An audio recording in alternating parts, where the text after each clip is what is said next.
बाबा के द्वार ही चलो अगारी भीड़ जुट जाए।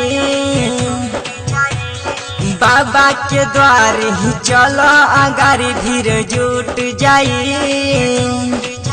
लेट से पहुँचबे बम तबाह बाहर उठ जाए। लेट से पहुँचबे बम तबाह बाहर उठ जाए।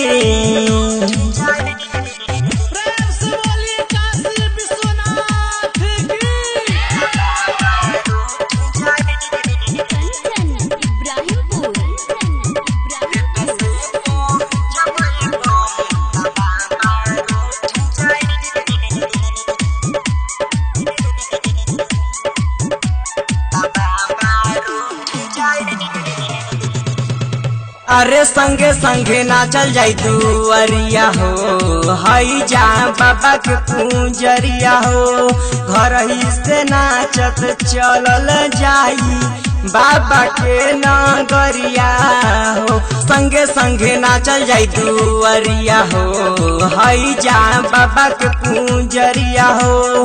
घर ही से नाचत चलल जाई बाबा के नगरिया हो। बाते बाते में गाजा न छोड़ी बाबा झूठ कहीं। बाते बाते में गाजा न छोड़ी बाबा झूठ कहीं। लेट से पहुँचबे बम तबा बार उठ जाए। लेट से पहुँचबे बम तबा बार उठ जाए।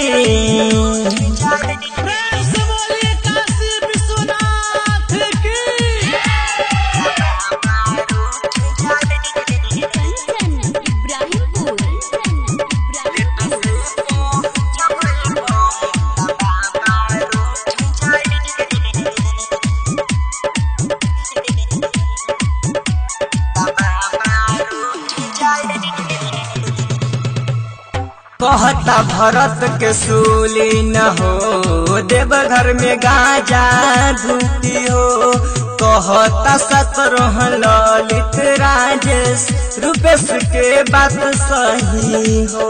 कहता भरत के सूली न हो, देवघर में गाजा धूती हो। कहता सतरोहन ललित राजेश रूपेश के बात सही हो। रिपु रंगीला बाबा के भजन गाई। रिपु रंगीला बाबा के भजन गाई। लेट से पहुँचबे बम तबा बार उठ जाए। लेट से पहुँचबे बम तबा बाहर उठ जाए। महाकाल रिकॉर्डिंग स्टूडियो रीगा मिल चौक।